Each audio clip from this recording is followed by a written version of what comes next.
Chris Redlitz, a venture capitalist, founded a group called The Last Mile, which teaches convicts in prison in San Quentin how to code and then get some jobs when they get out. Chris, welcome. Good to have you here. How did The Last Mile start? When did it start?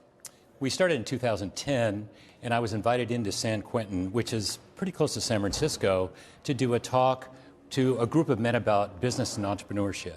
They wanted to learn. They wanted to learn, and a friend of mine was doing some mentoring there, and she said, you know, a lot of these guys have questions I can't answer. Would you come in? And my first reaction was no. Why would I want to go into prison? I'd never been into prison before, and I sort of believed what the current perception was about no hope, no career, no path in prison.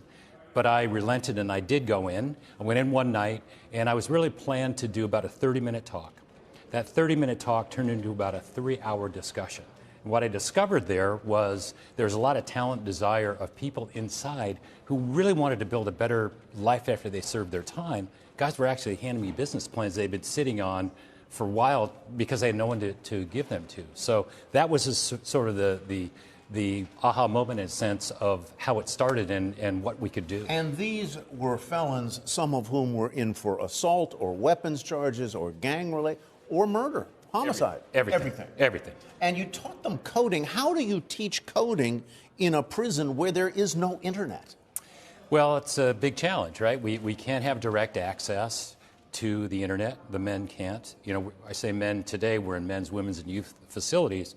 But we had to create basically a simulated environment where they could actually have similar tools but not have direct access, and that's what we have today. How many graduates so far, and where are they now?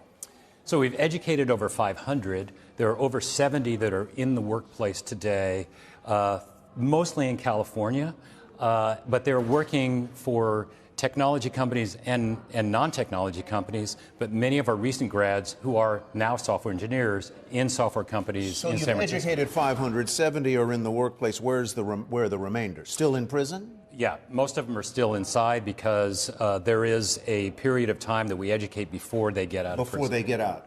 Let's talk about recidivism rates. Mm-hmm. What is the average recidivism rate in California prisons, for example?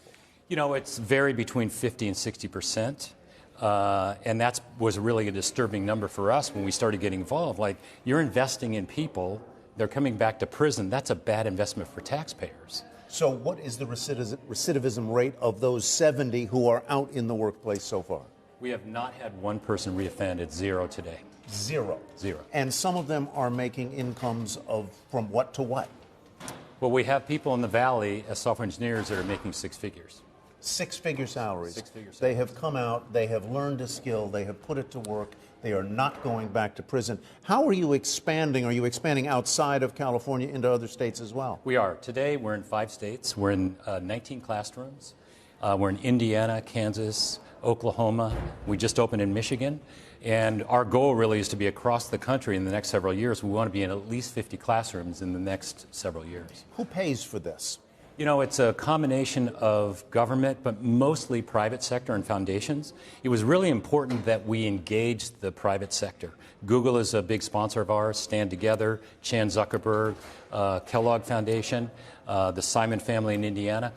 So it's really a combination of some government funding, but really more private funding. And it was important for us to establish these public-private partnerships that would really engage the business community.